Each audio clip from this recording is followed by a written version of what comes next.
AITA for canceling our trip after my girlfriend mocked me with her just a friend guy?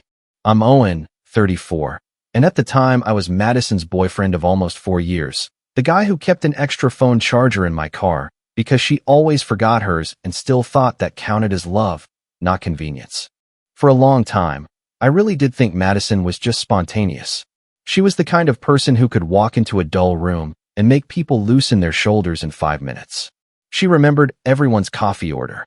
She hyped up every haircut like it deserved a magazine cover.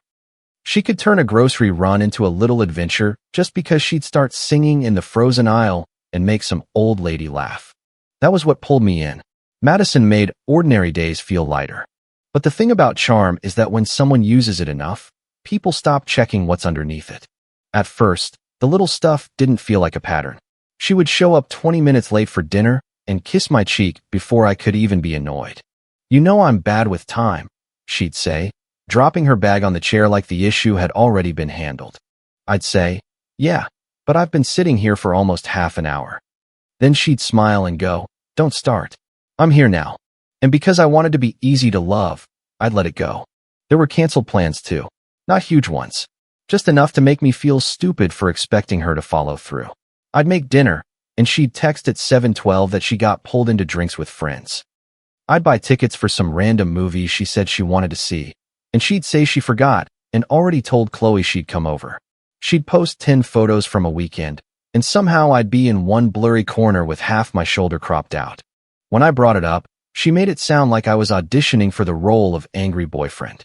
"You're making it weird, Owen." That was one of her favorite lines. If I said I didn't like being the punchline in front of her friends, I was making it weird. If I asked her not to share private arguments as funny stories, I was making it weird. If I asked why she had time for everyone's last-minute plans but treated mine like optional calendar decorations, I was making it weird. For a while, I wondered if she was right. I had never been the loud guy in a room. I wasn't the one doing impressions at brunch or turning every minor inconvenience into a story. I liked clear plans. I liked knowing whether we were building something or just passing time together. Madison used to tell me that grounded her.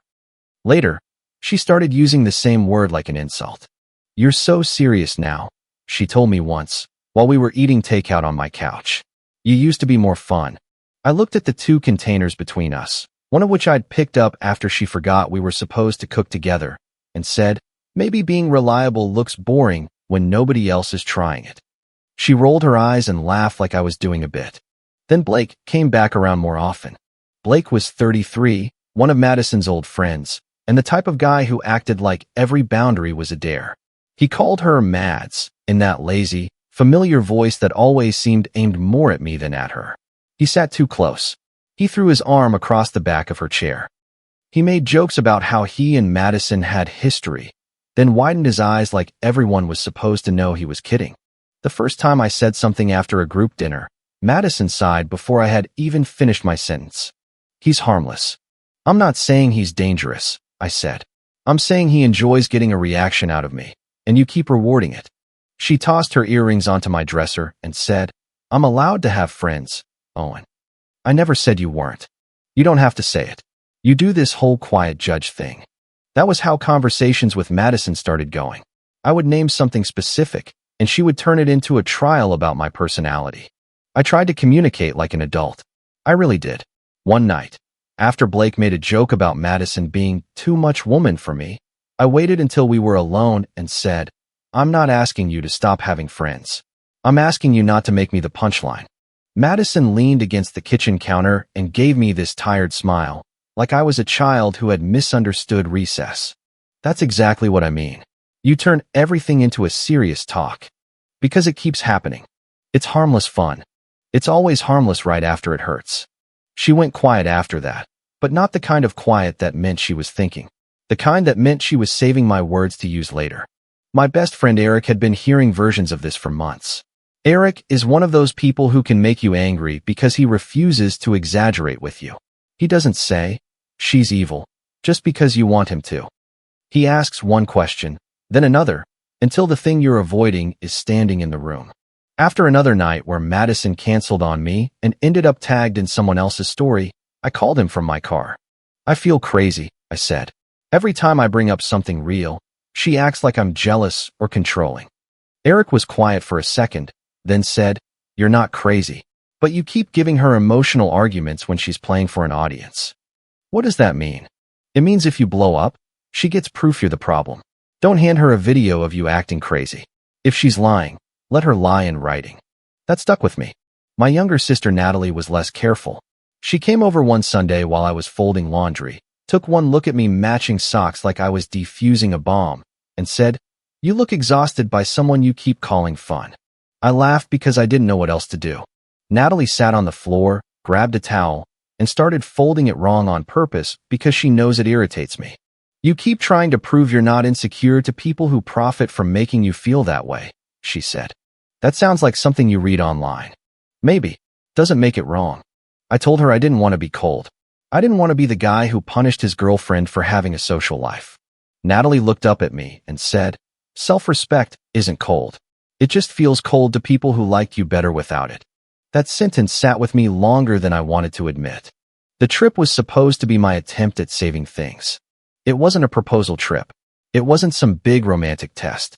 It was a quiet weekend I booked because I thought Madison and I needed space without noise, without friends, without Blake leaning over the table saying something stupid while everyone pretended it was clever.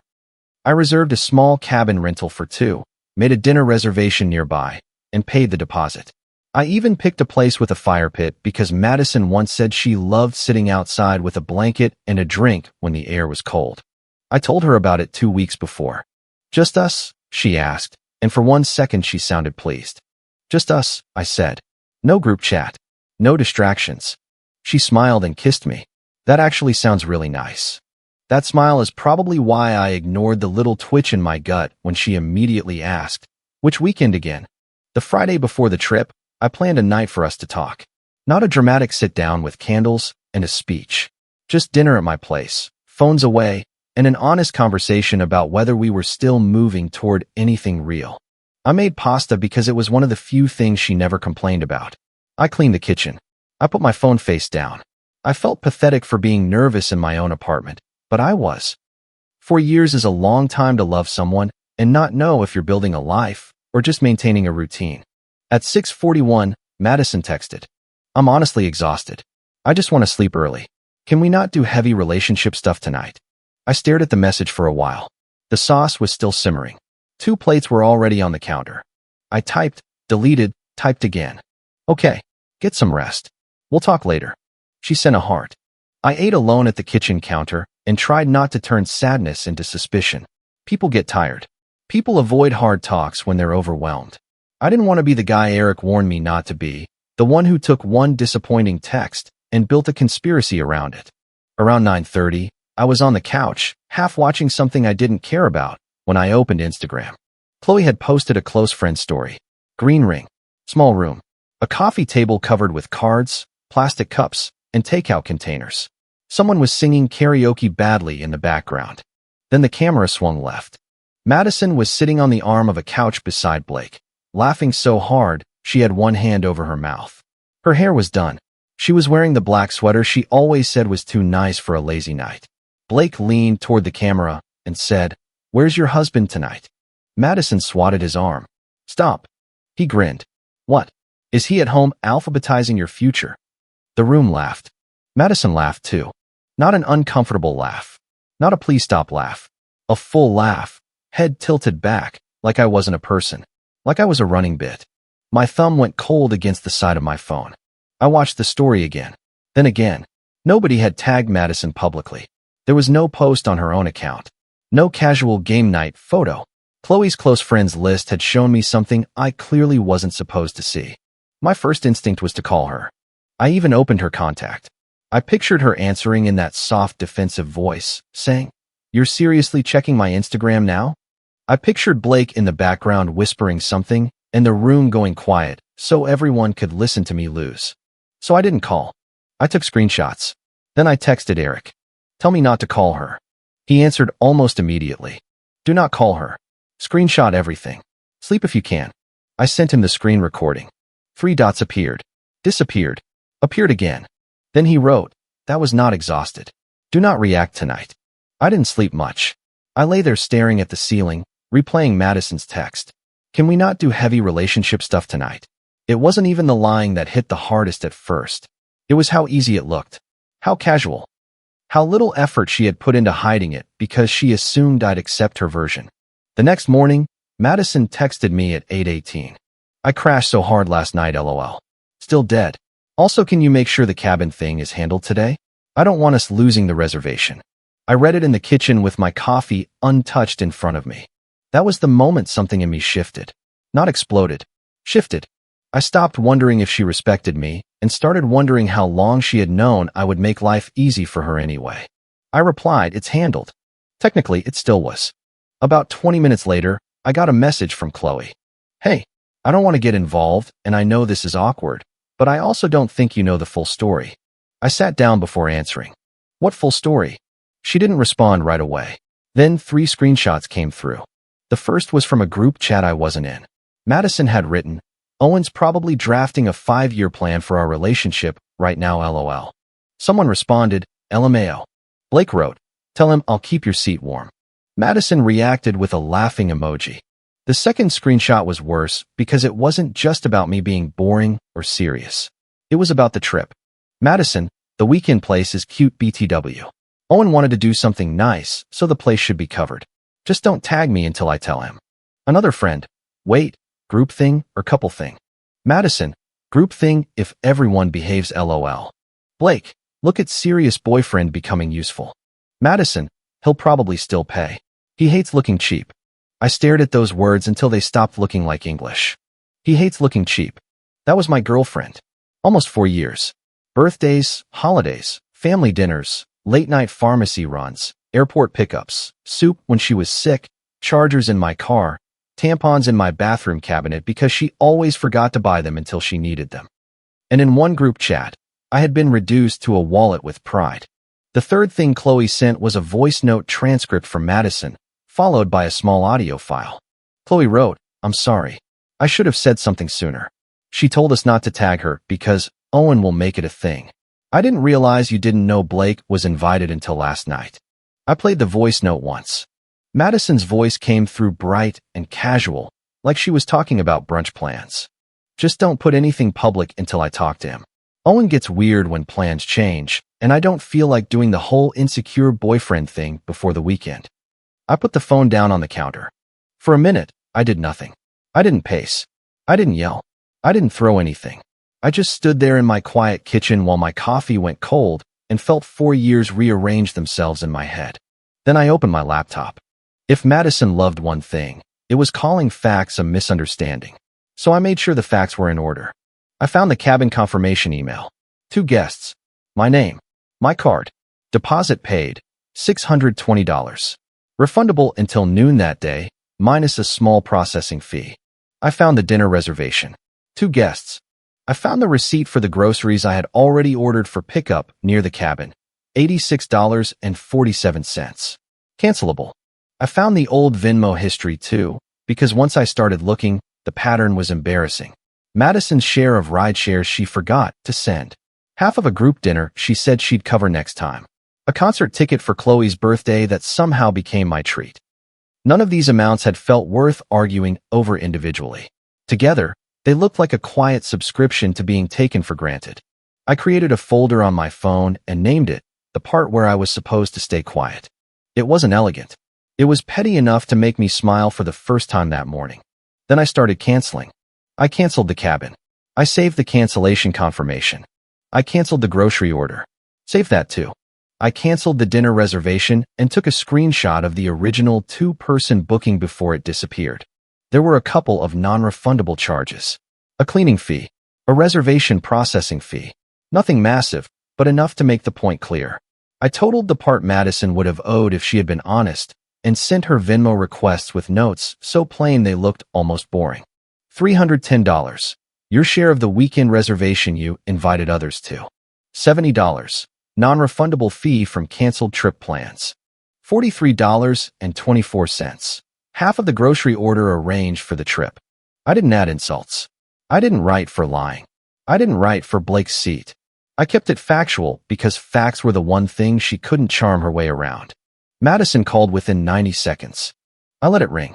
Then came the texts. Are you serious right now? Why are you sending me Venmo requests like a psycho? Oh, and answer me. You're being so embarrassing.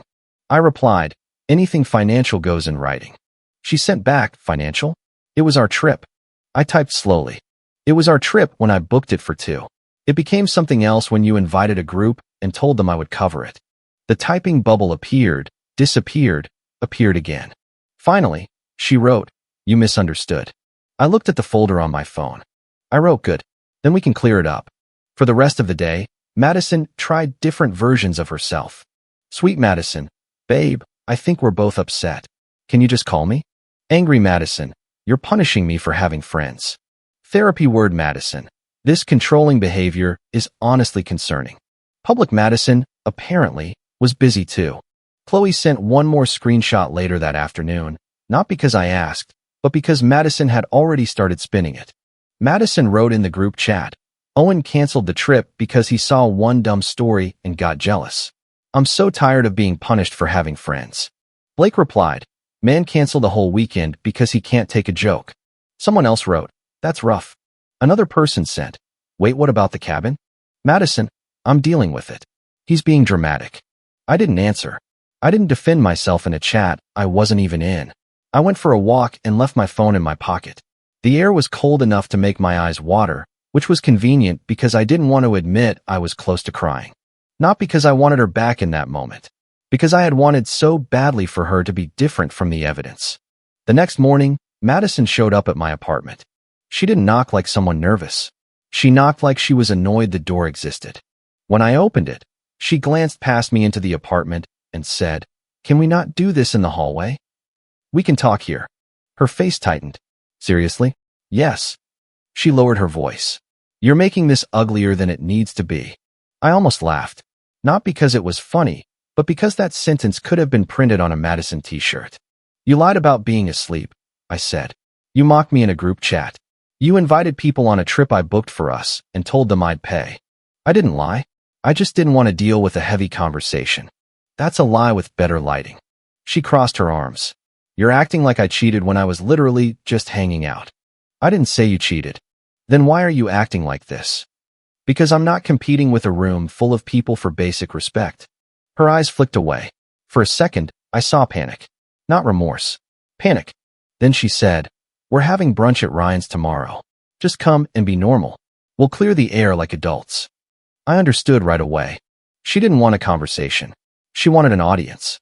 She wanted me sitting in a room with the same people who had laughed at me, forcing me to either apologize or look unstable. She wanted to control the setting because she had already lost control of the facts. I said, sure. Let's clear it up. She blinked. Really? Really?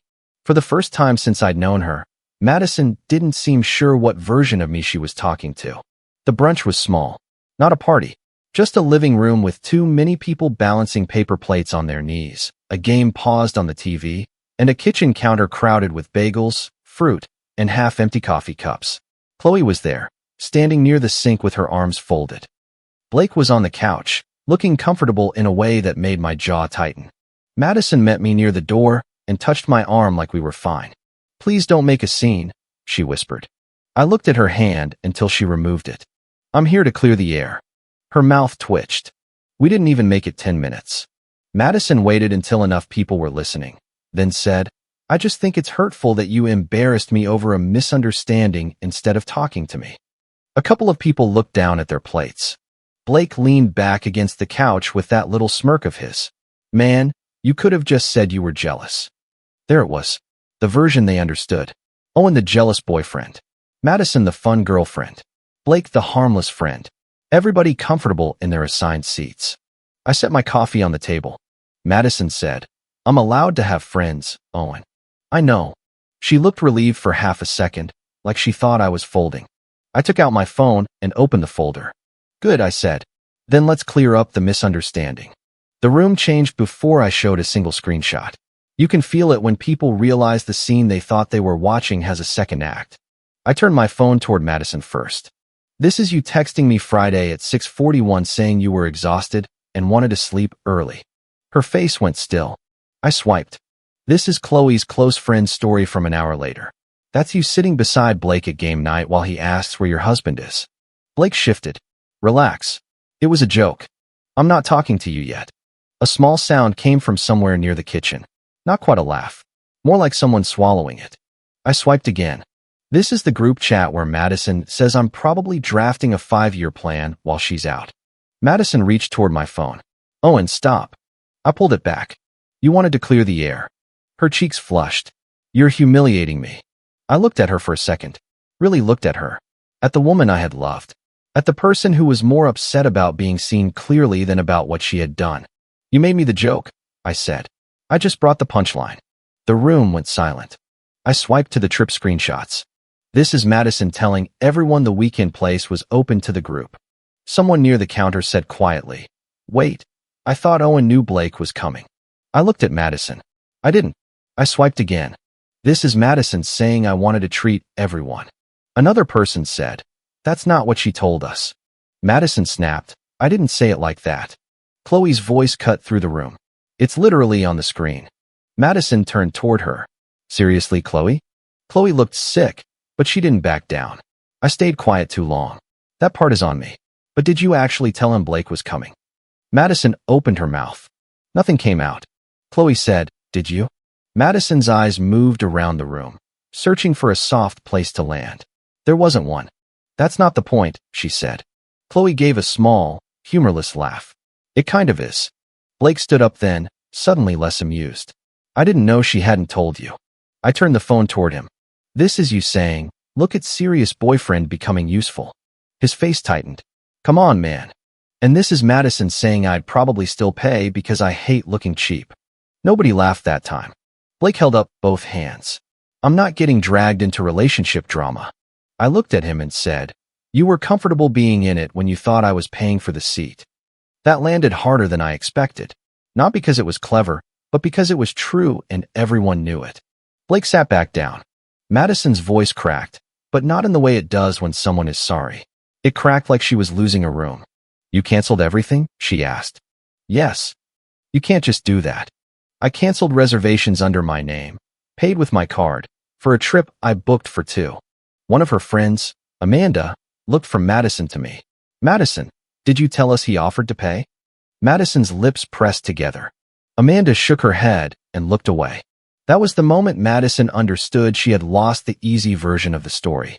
She tried to recover by stepping closer to me and lowering her voice. Can we please talk outside?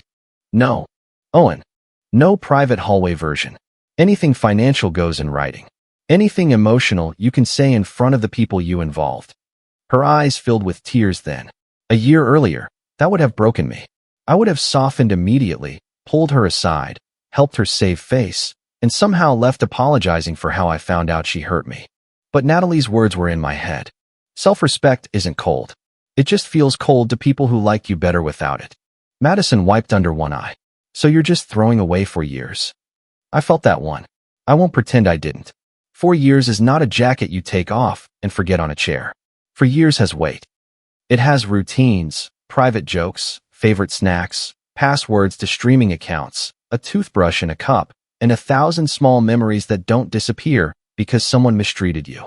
But weight is not the same as value. No, I said. I'm stopping you from throwing any more of them away for me. She stared at me. I kept my voice low. I'm not competing with Blake.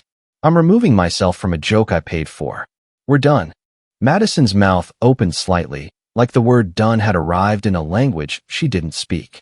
I turned to the room, not because I owed them anything, but because I wanted the line to be clear. I'm leaving the group chat. I'm not paying for anything connected to Madison or her friends. If there are remaining costs from what she promised you, talk to her. I never agreed to cover a group trip, and I never knew Blake was invited. Nobody argued. That silence was its own apology from some people. From others, it was just self-preservation. I walked out before Madison could turn the room into another debate. In the hallway, she followed me. Owen, wait. I stopped near the stairs but didn't turn around. Her voice dropped into the soft version, the one that had gotten me to forgive a lot over the years. I didn't mean for it to get this bad. I turned then. That's not the same as not meaning to do it. She flinched. I loved you, I said. I stayed too long because I kept thinking the good version of you was the real one, and the careless version was just stress or immaturity or bad timing. But the careless version keeps showing up when it costs me something. She hugged herself. I don't know what you want me to say. For once, nothing. Then I left. I wish I could say I drove home feeling victorious. I didn't. I felt shaky. I sat in my car for almost 5 minutes with both hands on the steering wheel, breathing like I'd just run upstairs. Ending a relationship in front of people is not clean. Even when you're right, there's a part of you that feels embarrassed for having been there at all. But underneath that, there was relief. Not happiness. Relief. By the time I got home, Madison had texted 11 times. You didn't have to do that in front of everyone. I can't believe you saved screenshots like that. You made me look awful. Blake didn't matter. Why can't you understand that? You're being cruel. I answered one message. You made choices in front of them. I showed those choices in front of them. Money communication stays in writing. Then I muted her.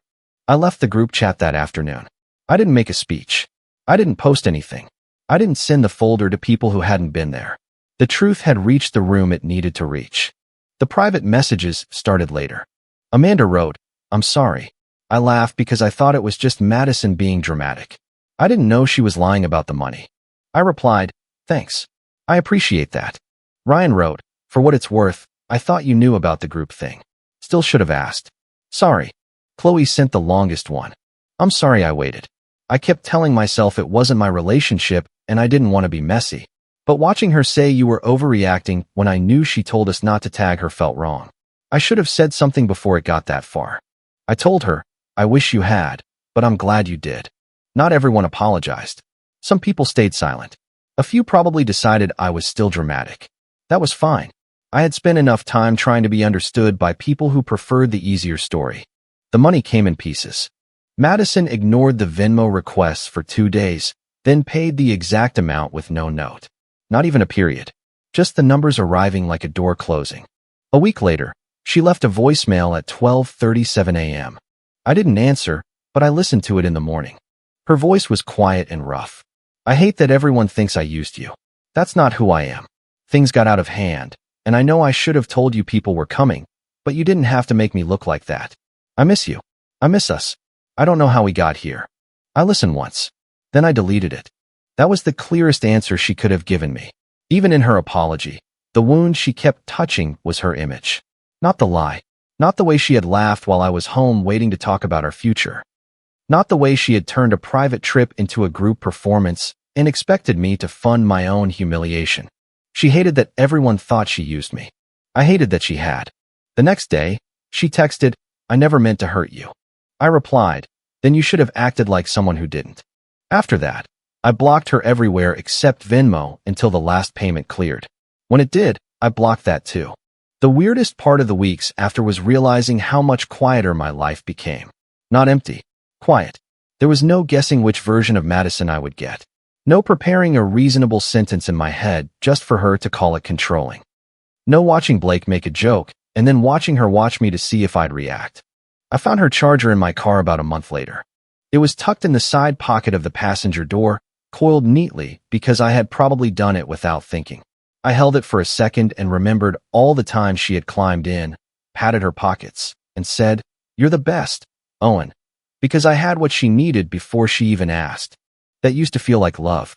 Now it looked like a pattern. I didn't throw it dramatically into a river or anything.